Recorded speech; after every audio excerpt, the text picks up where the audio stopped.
Welcome to an overview of the office events. Your office events are normally the workflow set up in your office, except if you're talking about business type bookkeeping, then instead of workflow, your office events may be more as task reminders, telling you to do something and when to do it. But let's focus in on business type tax preparation. And we're going to look at the lobby office event. And I'm just going to give you a brief summary of what these filters are here at the top. So from the very top, you have site. We can quickly go between other offices, see who's sitting in our lobby. Go back to the West Saginaw. The user, it's going to default normally to all. But if I just wanted to look at myself as a user, which ones that I've put in here, in this case, we don't have any. So to set up this, if you'd rather have it not be defaulted to all, you can do this in admin event status.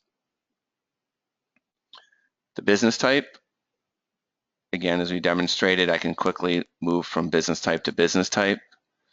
The year, all is going to show all years.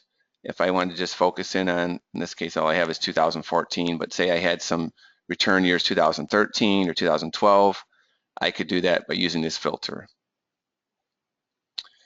The view date, this would be more appropriate if I look at business type bookkeeping. So let me go to there. And if I go to my event sales tax, so it defaults to the current date. The current date is November 24th. So that's going to show me everyone that has a start date of November 24th. Now, if I want to look in the future to see if anyone is going to appear in this office event so many days from now, I can click on my calendar. I'm going to go to December 3rd, and I can see, oh, I have Family Barbershop. I'm going to have to do the sales tax for, and I know it's set up for December 2nd. So if you look here, the days, it actually has -8 because it hasn't happened yet. So that's how you would use the view date. Normally, it's just going to default to the current date, and you're happy with that, but it all depends on how you plan on using these office events. Let me switch back to tax preparation, and we'll go back to the lobby screen. As you know, each column here, each office event is a little different than the other. So you want to make sure you pick the correct office event. Say, for example, lobby, the wait time is actually in minutes, which is appropriate for how long the person would be sitting in the lobby. If you go to drop off, the wait time is actually going to be in days. So just want to point that out for you. Here we have the key. This is going to identify if there's any issues with the client file. Say, for example, do they speak Spanish? It would highlight all in purple, long wait time. It's going to highlight in pink if it's over 30 minutes, blocked, meaning you don't want the client back.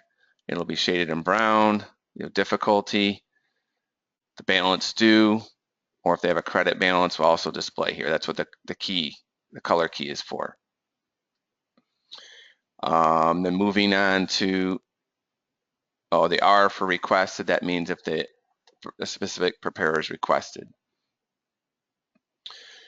Down here in move to, if you want to actually change the office event from one status to another, you can do that various ways. I could just select the edit pencil here, and I could switch it to tax preparation or cashier if I'd like, or I could check the box and I could move it this way too. So by using the move to, you could do multiple ones at one time. Send email and text. If I'd like to send an email or a text to the client, all I have to do is check these boxes and select send email or text.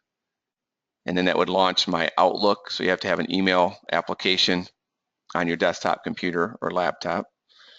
Compose portal message. If I want to send this person a portal message, I would just check these boxes, select compose portal message. And my batch client portal messaging box would display, and I could type this and that would actually be sent to them as a portal message. And of course they would get an email sent to them saying that you just sent a portal message.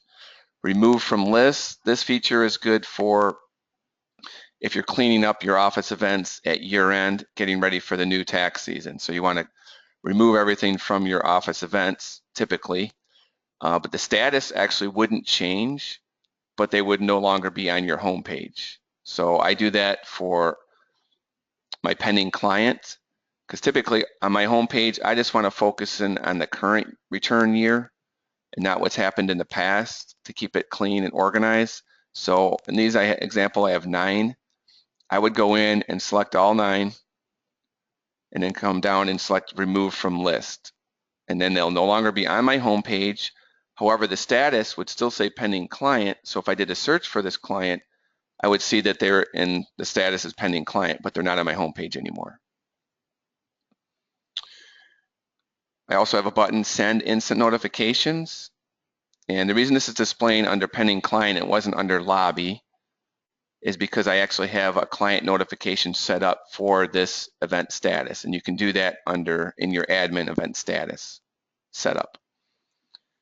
If you look here under column notifications, as you see, we've sent a couple client notifications here. So if I want to send out, I check this box and I want to send out an instant notification, send, it's going to automatically send out the message that I had created in my admin. So now it's default. Now it went up to 3.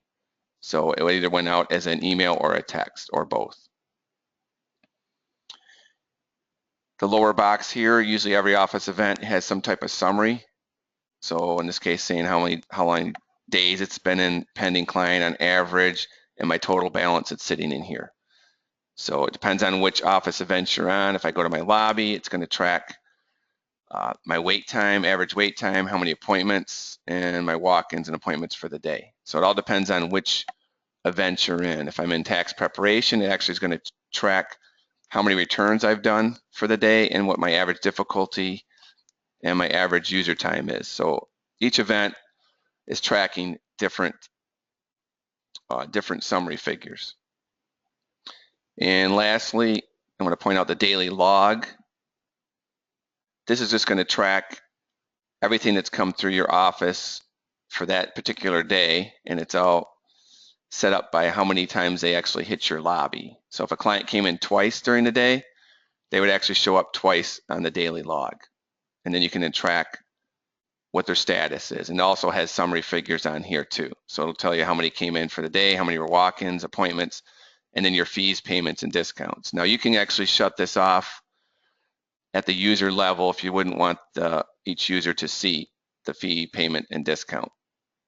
And that's true at every office event. You can shut that off at the user level. That's all I have for a brief overview of the office events. Thank you.